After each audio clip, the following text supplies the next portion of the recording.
दोस्तों, आज की कहानी है नंदोई जी की घिनौनी सुअन को सब समझती हूँ। चलो दोस्तों, कहानी को शुरू करते हैं। अभी कुछ ही दिन हुए थे सनैया को ससुराल में शादी करके आए हुए।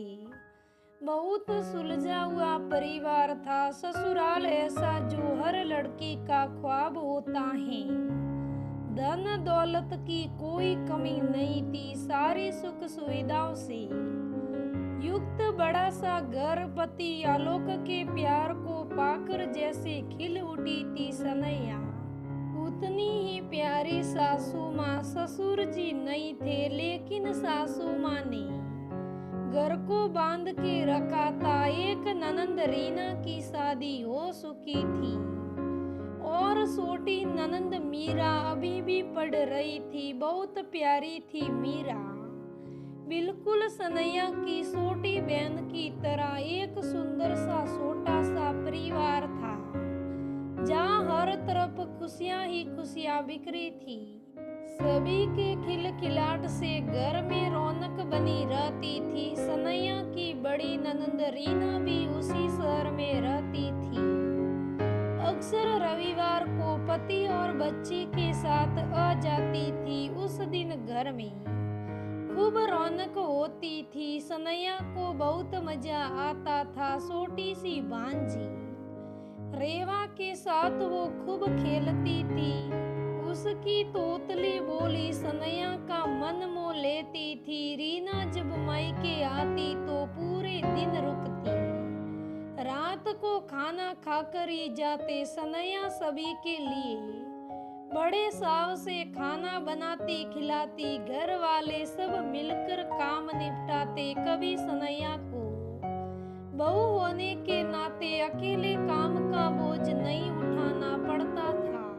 इस रविवार को भी सभी आए, फिर उतनी ही रौनक लगी। लेकिन इस बार ऐसा कुछ घटित हुआ कि सनैया हर्ट बर्त थी। जब सभी को खाना परोस रही थी, खीर की कटोरी नंदोई जी गौरव की तरफ बढ़ाया तो उसे लगा गौरव ने जानबूझकर उसकी उंगलियों को छुआ और सूते हुए उसकी तरफ घिनौनी सी मुस्कान भी फेंक दी। सनैया एकदम से घबराकर कुर्सी से उठ खड़ी हुई। सासू माँ अन्नपूर्णा जी ने कहा, क्या हुआ बहू, उठ क्यों गई? तू भी खा ले, माँ मैं अभी पानी पीकर आई। कहती हुई वो रसोई में गई। उसका शरीर थर थर कांप रहा था, जैसे उसने खुद ने कोई पाप किया हो। उसका मन वितृष्णा से भर उठा। गौरव का वो स्पर्श उसे कांटों सा चुभने दे रहा, मानो उंगलियां अभी कट के गिर जाएगी। सनैया, कहाँ हो तुम? कहाँ रह गई? सभी ने खाना खत्म कर लिया, तुम्हारी प्लेट वैसे ही पड़ी है। कहते हुए आलोक रसोई में आया तो देखा सनैया कांप रही थी। उसकी आंखें लाल थी। उसे देख वो घबरा कर बोला, क्या हुआ सनैया, सब ठीक तो है ना?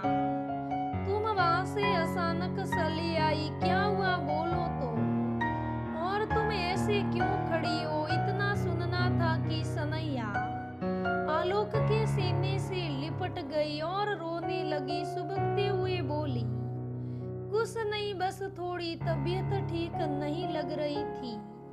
अच्छा चलो कोई बात नहीं, कमरे में जाकर आराम करो। बताया क्यों नहीं? बस काम के चक्कर में किसी को कुछ नहीं बताया, ऐसा थोड़ी होता है। माँ को तो बताना चाहिए था। कहते हुए उसे कमरे में ले गया। सभी फिक्र से उसके पास गए। सभी के चेहरे उतर गए थे।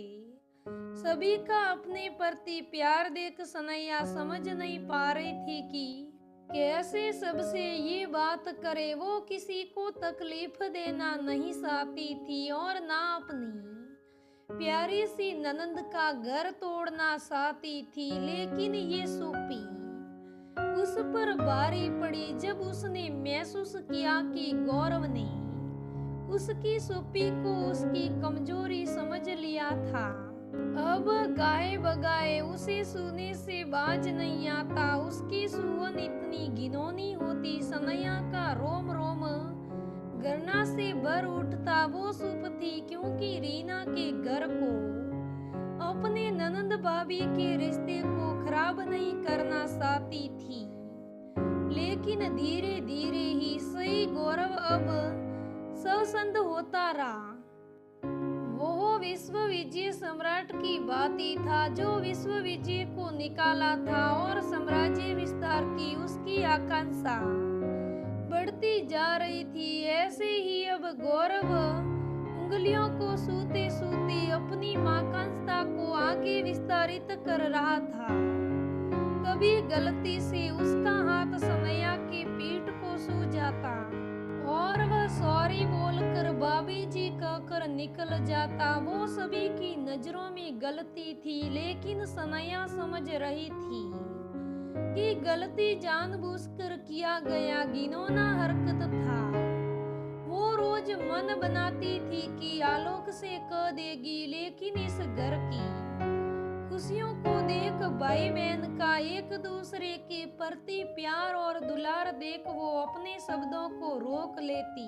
सनैया रोज अपनी एक मौत मरती जब वो सुवन याद आती। उसके अंदर की स्त्री रोज मरती थी, रोज उसका सम्मान कुचला जाता, रोज उसके अस्तित्व का सिर हरण होता और कोई दूसरा नहीं।